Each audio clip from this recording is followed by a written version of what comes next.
So today we are presenting the Audit and Security Journey, ensuring compliance while reducing IT complexities. We are here today with Corey Bakhtiari, Global Director of Programs and Product Management, and Dave Heinrich, Senior Security and Compliance Consultant at Arbella. So without further ado, let's get started. Corey, you have the floor now. Thank you very much, Erica. All right, welcome everybody. Thank you for joining our webcast today. What we're going to be doing is giving you a high-level overview about Arbella's Audit and Security Manager, ISV product out in the market today.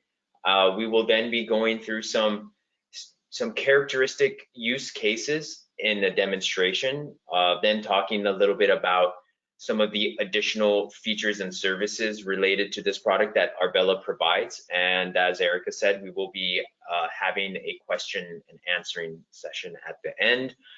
If you do have a question and you don't want to forget it, it's fine. You can go ahead and type that into the chat box, and we'll, as mentioned, do our best to get to all of them before the end of our session today. So Arbella has had Arbella's background is with respect to the ERP side of our practice is pretty long.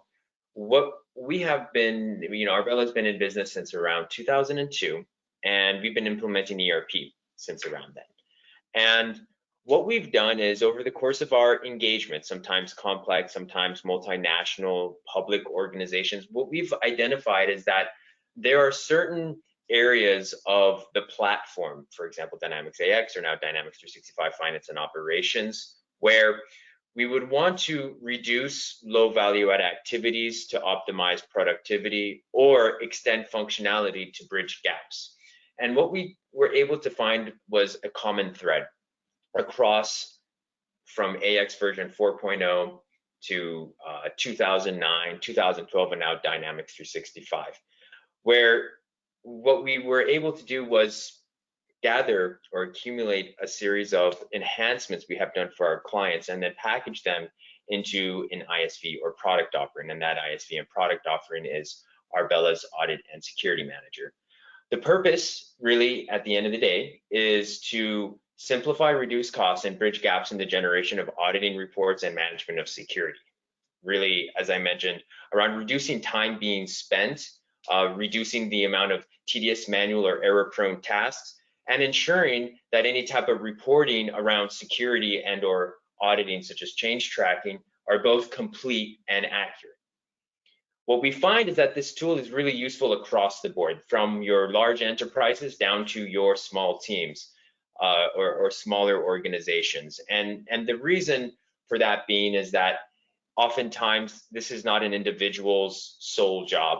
Not maybe an individual sole job is around security or auditing, but oftentimes they have multiple platforms to work on. And so what our tool does is it provides some extra horsepower around making sure that we can increase productivity and ensuring that what we report on and what we provide is both complete and accurate. A couple things that are pretty interesting. We have run some case studies with existing clients, specifically on Dynamics 365 in this case. And what we're able to find is, from a benefit perspective, our clients are able to reduce security deployment time. So this is deploying a security model to your user base by around 50%, and also ensure that you're prepared for audits and any type of reporting requirements, and the time spent on that preparation is reduced by around 75%.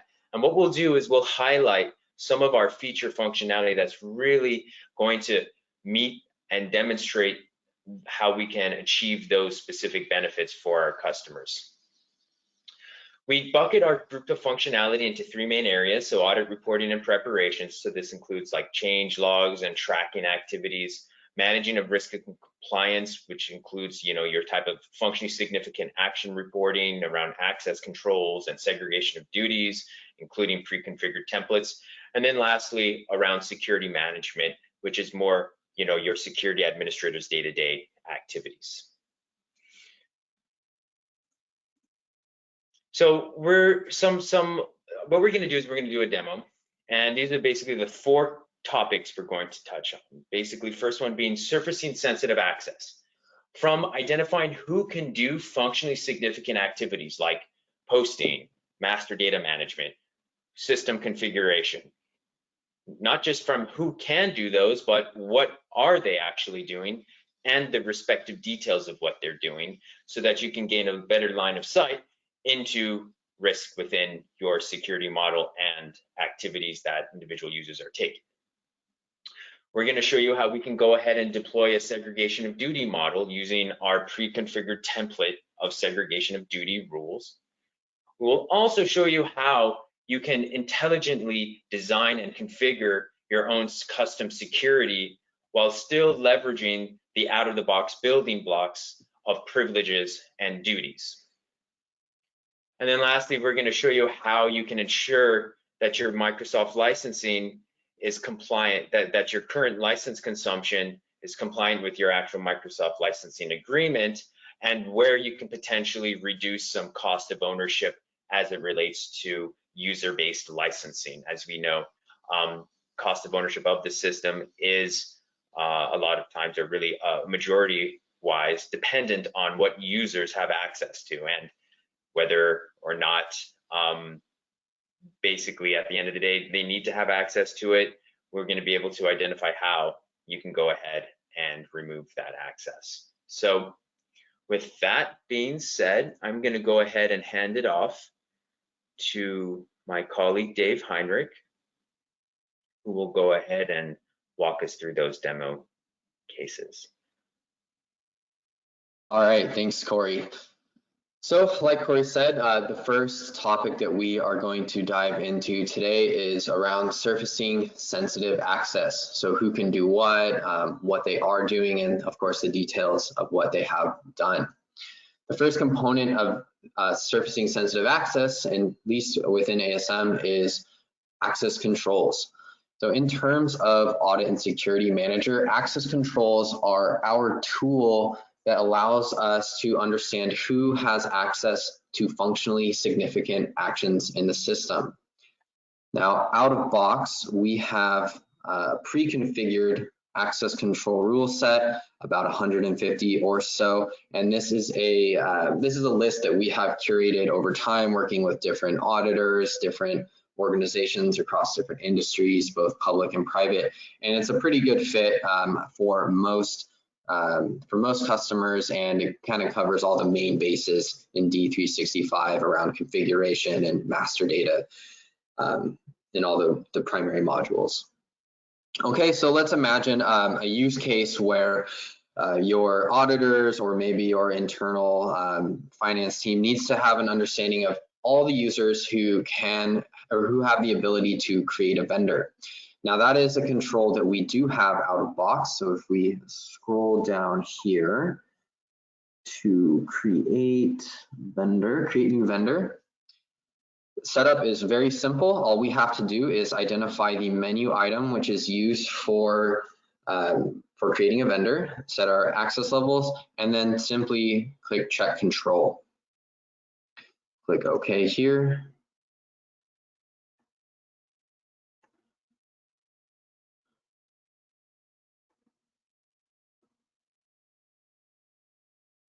Okay, and while this is running, what we're going to see here is a list of all of our users who have access to create the vendor, but we're also going to see how they have that access. So we can click the results and view up here at the top. We have a large list of users, as you can see, that do have the ability to create new vendor. We can see that Corey is actually one of those users. Corey has the accounts payable manager role. Let's turn off the AOT, make the list a little smaller. All right, so Corey has the accounts payable manager role, which has the maintain vendor master duty, which has the maintain vendor's privilege, and of course has the menu item for maintaining or creating the new vendors. We can also see his access level in this case, which is add, so now we're creating records, and then we can see the legal entities in which he has that access. And in this case, that is all of them. Okay, so at this point, not only do we have the list of all of our users who can create vendors, but we also know exactly how they can create vendors. So if we needed to make any changes to the security model, if we needed to prevent Corey or any other user for that matter from creating vendors, we know how they're getting that access, and we have all the components that we would potentially need to strip out from their roles or even the role itself. So running the checks on these roles is, these access controls is quite simple. All you have to do is find your out-of-box control, click check, and then you have this list. We can also set these access controls up for any custom needs that you may have, and it's almost just as simple. So we actually have an embedded enhancement tool within our forms that will allow you to surface the menu item information and therefore set up that rule really easily. So for this example, I'm going to create a control around bank accounts. So who has the ability to maintain a vendor bank account? So in this case, if you had to create something custom, all you would need to do is locate the form or the menu item where that sensitive action is being performed. All right, then once you're on that form, you can right click, hover over form information, click form name, and then you'll see this access control shield icon down here. That's obviously an ASM thing. You can click that, and then we surface the menu item name and the menu item type. Okay, so you don't need to dig into the AOT, you don't need to download a VM and log into Visual Studio. It's all right here in the UI. It's really simple.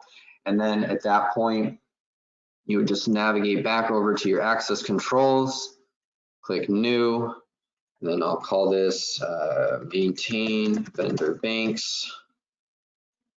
We have some categories you can plug in here for the sake of reporting, and then you will just add the menu item. So remember that was a menu item display. Paste that name in there, specify the access level. In this case, I care about updates.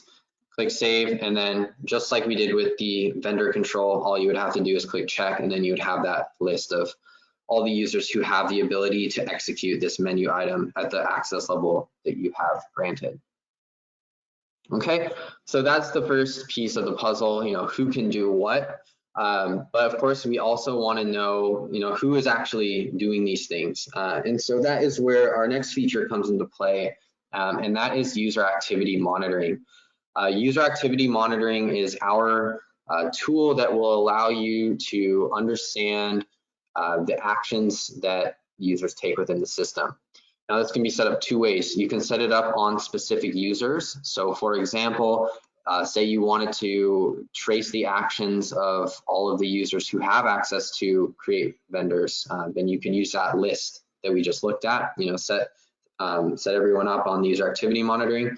The second way that we can set this up is around system admin users, meaning those users who have the system administrator role applied. And so this is something that's unique to D365 in that we actually have the capacity to hold system admins accountable to some degree to ensure that they are operating within the scope of their responsibilities. So this log looks like this.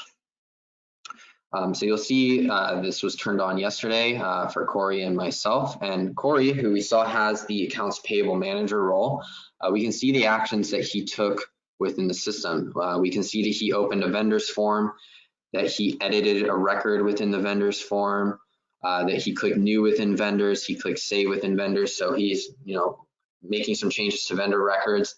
And then down here we can see that he also opened a vendor bank account and then clicked save. Obvious implication being that he edited a vendor bank account. And Corey has the AP manager role, but you can see myself down here that I was turning on user activity monitoring. I was changing parameters and all that good stuff. And that's me as a system admin. So basically what we're doing is we are surfacing all of the events that certain users take. So whether they open forms, whether they click download, whether they click save, whether they click OK, they open things to Excel, they export to Excel, those types of events are all going to be logged for our specified users here. Okay, So back to the Corey example, who is the AP manager. Of course, we can see that he is, making some changes to vendors, but we don't know what exactly those changes are, right? That is where data monitoring comes into play. So we have data monitoring, which is our alternative to native database logging from Microsoft. And the primary advantage of data monitoring over database logging is that data monitoring, because of the SQL-centric architecture, has little to no performance impacts. So your users aren't going to have a slower system by turning this on. And that goes the same with even tracking transactions like sales lines. Okay. So thinking back to the user activity monitoring, where we saw Corey was making changes to some vendors, what we can do is we can cross-reference the timestamps from the user activity monitoring with the timestamps here in the data monitoring, and then we can kind of hone in on what exactly it was Corey was doing. So out of box, for data monitoring, we do have a control around vendors and all the vendor details, so including their addresses, banks, and that information. And so we can see those controls over here, okay? So we'll go down to that time, about 8:41 p.m., and we can see that the user Corey made some changes. And if we scroll over, we can see the details of those changes. So the first vendor change he made, he updated the field group on a vendor, and he changed the value from other vendors to services vendors. We can see that he inserted new address details or contact details for that vendor. And then we can also see the vendor bank account change that he made, where he also went in and updated a bank account number and a routing number. So we have a pretty complete picture at this point. We can surface who can do certain things, we can surface when they're doing them, and now we can look at those details. And to take that a step further, and one step further from native database logging as well, is we also have the ability to surface related parent record information. So, we see these address changes, this vendor group change, this bank account change, but in isolation, without doing some digging and maybe some Excel dumps and lookups, we don't really know the details of the vendor. Like who are all these changes for? Were they the same vendor? Were they different vendors? And so because of the SQL-centric nature of our tool, we have these columns over here, the parent type, parent num, parent name, and parent legal entity, and we can actually bring in that parent record information. So we can see that type for all these changes was in fact a vendor. We can see that vendor's ID, and then we can see that vendor's name, and of course, the legal entity that vendor belongs to. And this goes the same for, customers, sales orders, lines, we can surface the header and all that. So it's, it's intelligent and it's very customizable as well. Okay, so that pretty much wraps up the surfacing sensitive access portion. So now we're going to move on to deploying segregation of duties. Segregation of duties, very common concept in the audit world. We have, just like with access controls, a pre-configured list of about 100, 120 segregation of duties rules that can be turned on and deployed easily for pretty much any organization. And again, just like with access control list, this is something we've curated over years working with different auditing firms, different companies of different sizes and different industries. So this is a pretty good fit for most organizations, or we at least cover, probably 80% of anyone's requirements just with this list alone. Touches on all the most common modules, all the configurations, master data, who can post versus who can set up and all that stuff. So for our example, we're going to look at this first one up here, accounts payable payments and vendor master maintenance. So this is our SOD rule that is built around ensuring that the same users who are responsible for maintaining vendors are also not the same people who are responsible for paying those vendors. Setup is very simple, and we would use that enhanced tool that I showed you earlier with the access controls. You simply find your menu items, you plug them in. So in SOD function 1, we plug in our menu items for paying the vendors, and then in our SOD function 2, we would plug in the menu items for editing and maintaining those vendors. And once all that setup is done, we can go ahead and click check rule. And same deal, click OK. Successfully executed, and then we can view the conflicts. And in this environment, we have one user who is in conflict with this SOD.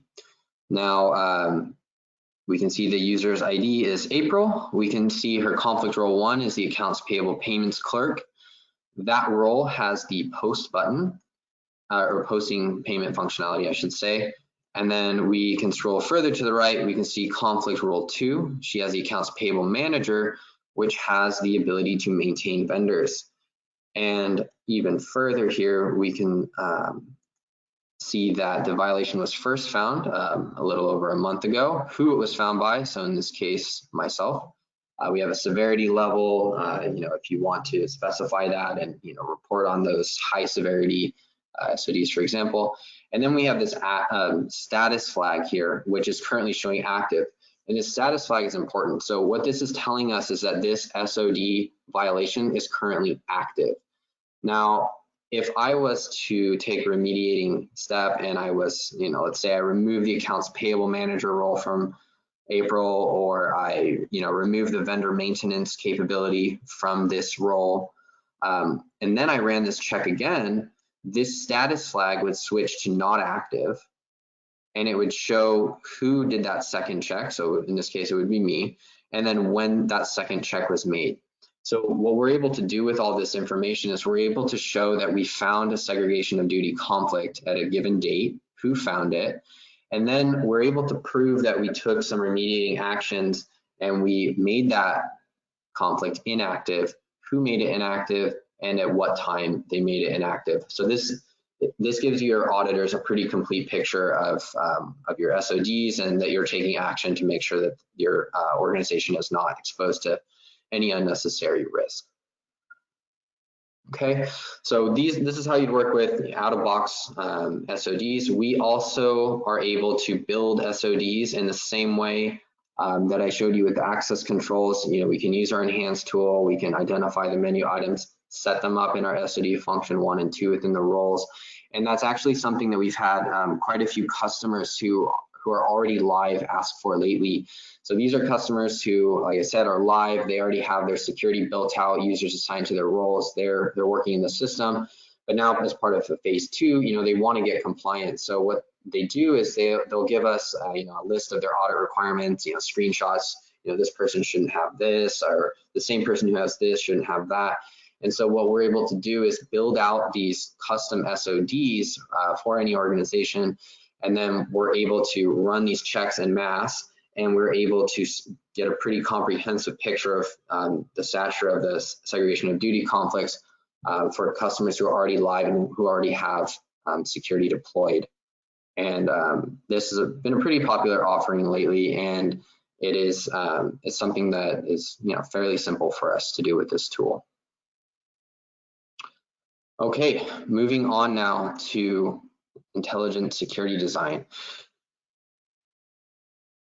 So we have this feature here called security analysis for task recordings, and this was actually inspired by the native tool, which some of you may or may not be familiar with, which is called security diagnostics for task recordings.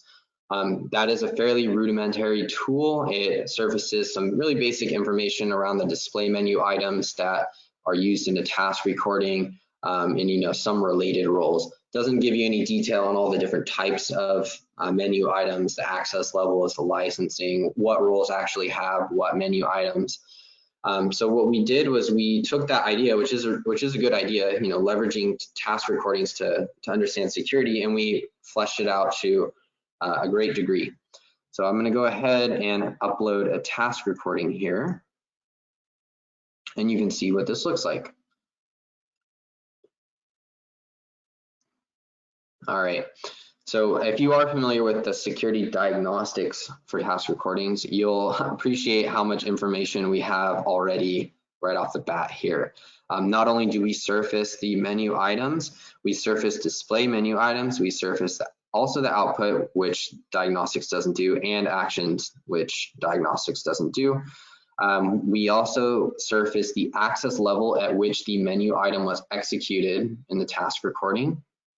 And then as we also surface the license information. So for this menu item, if it was set at view, it would need this license. If it was set at maintain, it would need this license. And of course, over here under description, where applicable, we also are able to pull in the menu path that was used to navigate. Okay. Now, how do our customers use this? Well, of course, this is all based off of task recordings. So we have customers who are going through implementations, and as part of implementation, they are building out a task recording library for all their business processes. Now, different users and different positions are going to be responsible for different task recordings, of course. And so what we're doing with our customers and how we're using this tool is we're assigning task recordings to the users based on their job function. And then what we can do is we can plug those task recordings into this tool. And then over here to the right, we can get a list of the best fit roles that exist within the environment that execute the menu items from the task recording. So these are ranked by match percentage. That's just simple math, included menu items versus missing menu items from the task recording. And we can see here what role is, the most applicable to the task recording. So we can see in this case, the accounts payable payments clerk is the best match.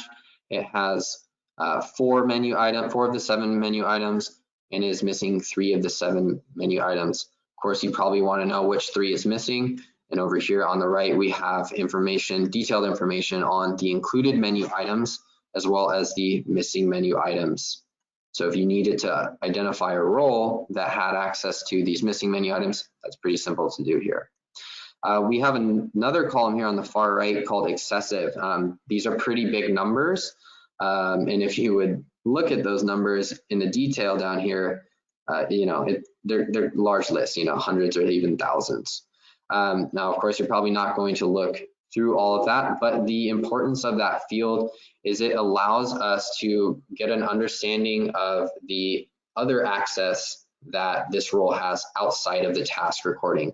So, this role, the accounts payable payments clerk, it has 4 of these 7 menu items, missing 3.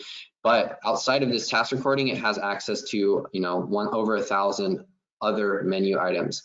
And so the use here is, if we're looking at, for example, here, 2 roles, the accounting manager and the accounts payable manager, they're both the same match percentage. They have the same included menu items, the same missing menu items. Which one should we give to the users?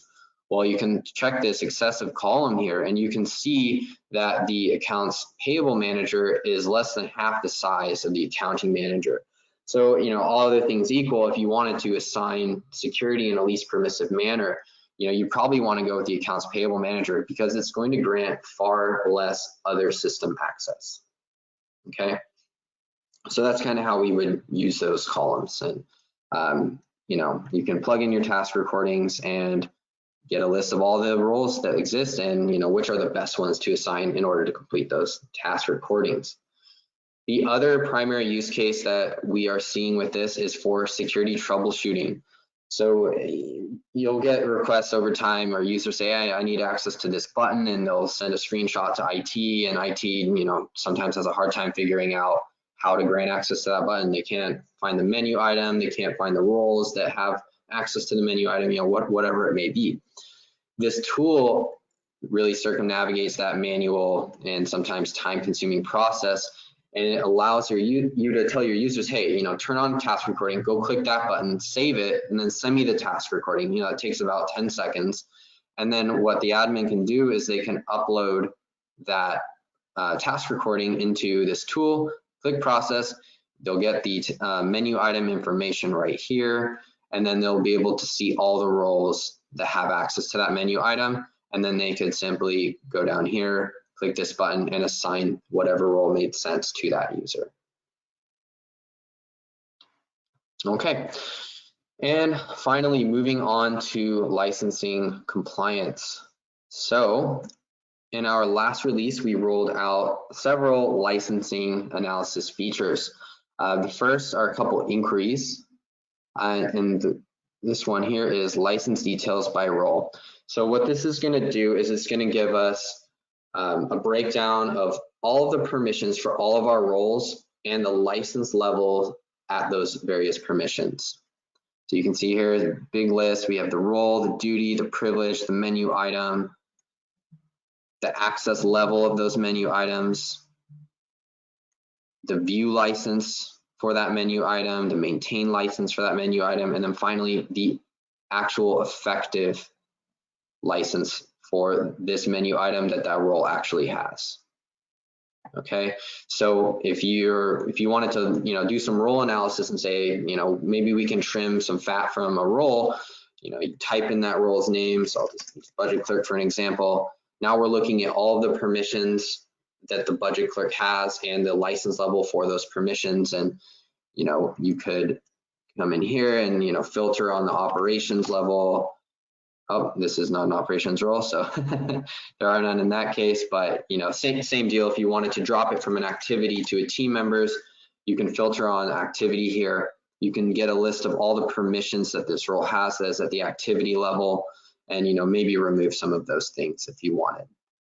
We also have another inquiry that's very similar to the license details by role, and that is user license details by role. It's the same exact thing here, except we have another column here on the left next to role that has the user IDs. So you can do the same type of analysis at the user level. If you want to understand why a certain user is the license that they are, you can just filter on their name and you can see all the roles, duties, privileges, menu items that they have, and perform any analysis, make any cutbacks if needed, and so it's a complete picture, and you don't have to worry about logging into security configuration and dumping a bunch of sheets to Excel and putting them all together. It's all right here. You can dump it to Excel straight away. Okay, and finally, what I want to show you guys is our licensing analysis dashboard. This is a Power BI integrated dashboard, so you'll see these charts up here. They have some various insights into license and users. Take, for example, we have the count of license type by user. So this is a breakdown of our license consumption by user. So we can see that 67 of our users are at the operations level, 13 are at activity, and 12 are at team member. And because they are Power BI integrated, we can actually click on them. And then down here in the drill down, you will have a list of those 67 users, and you could dump it out to Excel, share with someone if you needed to. And same thing with the roles over here. You can look at the license breakdown by role. Okay. But the really nice feature, and the reason this workspace is here, in my opinion, is for this analysis information tab. So what this is going to allow us to do is really dig into the weeds on our licensing consumption. And like Corey mentioned in the very beginning of this presentation, we can use this tool to identify the low-hanging fruit, those users who are just barely making it into the higher license level areas, or tiers rather, and we can understand why they're in that level and maybe how we can bring them down. So in that example, we'll take operations as the highest level, and I can apply a number filter here. In this case, I'm going to use 1. And so what this list is showing us now is a list of all of our users who are at the operations level, but only have one operations role. Meaning if we removed this one role from any of these users, they would no longer be an operations user. They would drop down to either activity or team members or whatever they have next.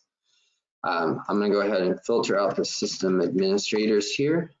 Okay, so when you're analyzing something like this, it's important to take this far right column here into account. This is the basically the menu item count for these roles at that operations license level.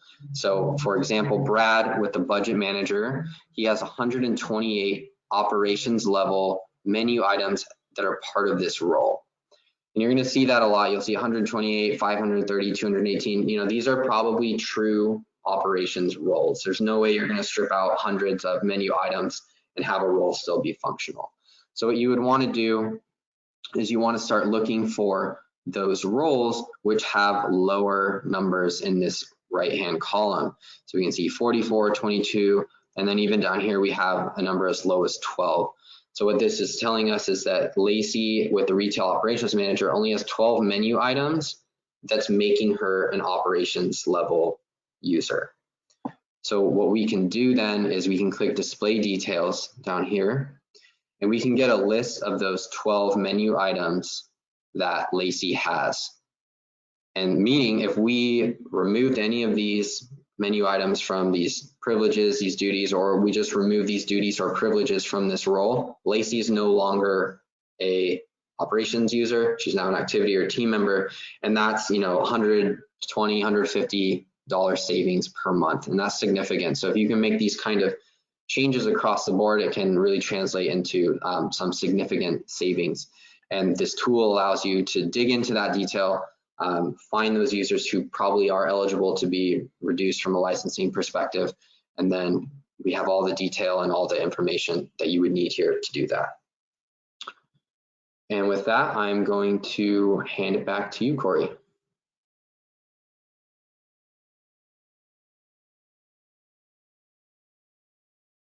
Great. Thank you, Dave, for that.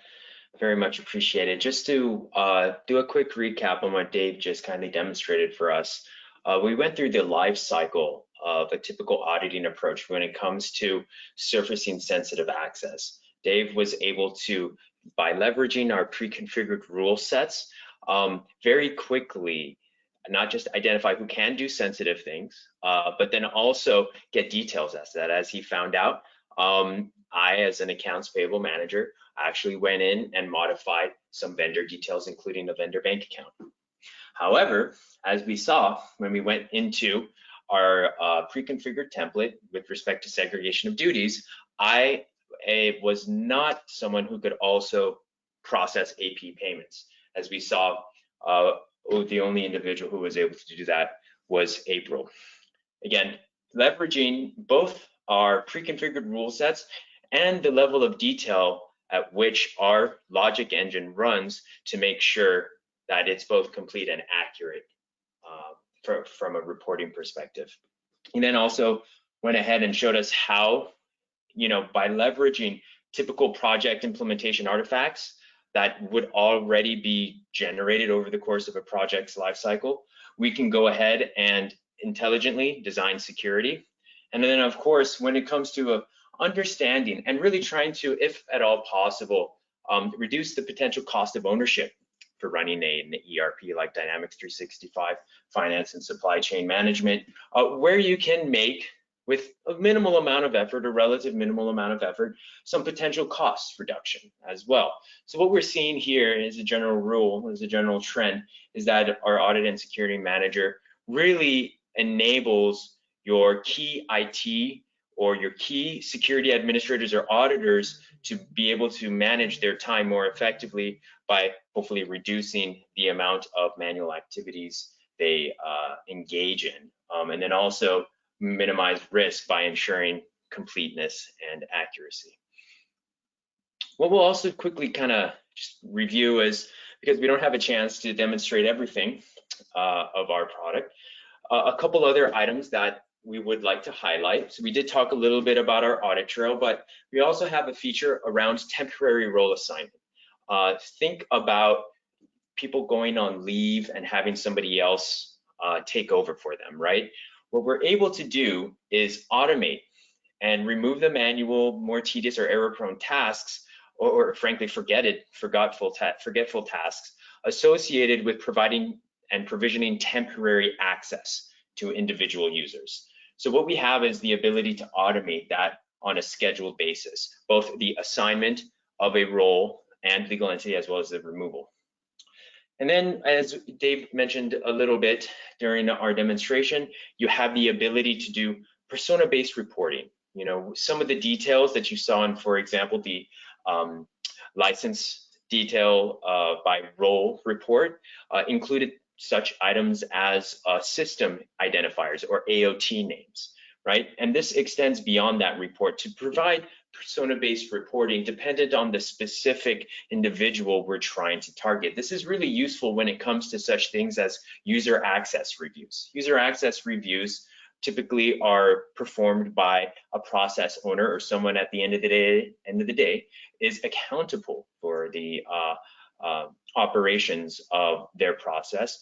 And instead of getting into an extremely granular level of detail with respect to, which duty and which privilege is providing their user base access, it provides them a high level information, and it just basically becomes a determination of whether or not that user should have access to perform that activity.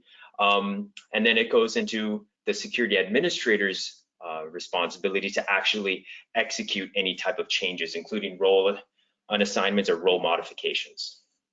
And then lastly, with the new, it's not new anymore, but with the approach to cloud-based software, SaaS software, right?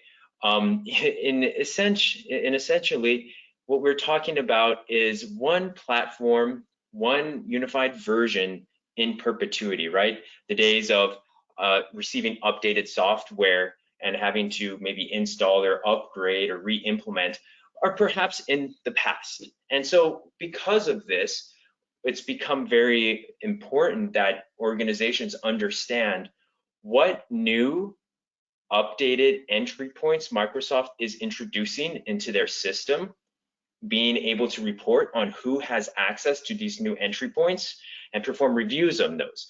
And it's not just the new ones that Microsoft provides as a result of their one update or one platform version, but also if you have any ISVs that they provide you a new updated version for. If you have any customizations that you're deploying, we're going to be able to do a snapshot and then compare and then track any changes to your UI from the perspective of menu items. So that's an interesting and great feature when it comes to validating that you have control over the updates that are happening to your system, whether or not you can prevent it or not. As we all know, Microsoft will push those updates. Some ideas on related services. So, Arbella in our space is pretty unique in the sense that we have our own dedicated security and compliance practice in which Dave is a senior member of. And what we also do is, in the event that a tool may not be the best answer for an organization, we also provide services to help accelerate specific project activities related to a security role implementation or a re-implementation. We also provide training for individual organizations to be able to do it on their own. And then what we also have is any type of audit and compliance services. So basically what happens oftentimes is we are able to bridge the gaps between business knowledge and audit requirements. It's basically identifying where in the system you can perform certain concepts and then reporting on who can perform those concepts and details of those specific actions. Oftentimes, we are very key and instrumental in bridging that gap between those two sometimes disparate business units, even if they are within the same organization. And lastly, we do also get engaged from a licensing perspective. As we mentioned, this is one of the areas where our customers see a very tangible ROI because it actually affects directly their bottom line. And we use our Audit and Security Manager for all of these services as well, regardless of whether or not you end up purchasing it. But for leveraging our Audit and Security Manager in your production environment on your own, that would typically also require a separate purchase. So if you have any questions on licensing, if you have any questions on pricing, please feel free to follow up with us as well. You can reach out to us at info@arbellatech.com. We'd be happy to provide you with any additional information. And just kind of a quick recap of Arbella products. We really have two main themes or approaches when it comes to how we develop our IP. Either what we do is we extend out-of-box functionality to bridge gaps in workflows, or we reduce the low or no value add steps in the existing workflows to essentially improve productivity. Our Audit and Security Manager, along with our other products, are certified by Microsoft as an ISV. We do follow all of the requirements as an ISV around compatibility testing within a month of general availability of a major release, amongst other things. And it is also listed on AppSource. And with that said, go ahead and ask Erica if we have any questions that either myself or Dave can answer. Yes, thank you so much, Corey and Dave, for that presentation. That was some great information. At this time, we would like to invite our attendees to ask questions, which can be submitted in the questions window of your GoToWebinar control panel. So I am seeing a few in here. So the first one we have, what kind of license reduction have you seen with your clients using Audit Security Manager? I will take that one. We've seen pretty significant license reductions working with customers, usually going the custom security route where we use our tool and we identify how we can strip roles down from, operations or supply chain to, a lower level like activity. And in the example that I was showing earlier, if you go from an operations to an activity, it's like 130 or 150 bucks a month cost. And we did one project with like an enterprise size customer, and we dropped them from, I think it was like 570-ish operations users down to less than 200, and times 130 or 150, that's tens of thousands of dollars a month. So if you do it right, you can have some pretty serious savings. Wow, that is quite a difference for sure. Thank you, Dave. And we have another one here. What is your competitive advantage in the market? Now, I can speak to that. So I think the first thing I'd mention is that we specialize in the Dynamics ERP space. So what we are able to do is very accurately decompose concepts that auditors typically throw around and model them within the system, because there are multiple ways effectively you can skin a cat, right? And what we're able to do is by working with our own internal subject matter experts, for example, in finance, project management, and accounting, et cetera, what we're able to do is identify all the potential areas where something like crediting the debit might happen or could occur. And therefore, we're able to model it in a way that both prevents false positives as also false negatives, right, as well. So I would say that one of our competitive advantages is because we are finance and operations, or finance and supply chain management, project operations, and whatever new names Microsoft will come out with the platform, we have a great rule set and a very comprehensive logic engine. Furthermore, I would also say that our resources from a services and implementation perspective are top notch, as you saw by just Dave's demonstration. That's definitely another differentiator. And I think another point is that our own cost of ownership for our own product is very affordable compared to others out in the marketplace. And we do that because our interest is to demonstrate value so that we can perhaps grow our engagement with our existing customer base. So those are the few items I would just say for the time. That makes sense. That makes sense. Thank you, Corey. And I have one more here. If I am live on Dynamics 365, is it too late to engage with Arbella? No.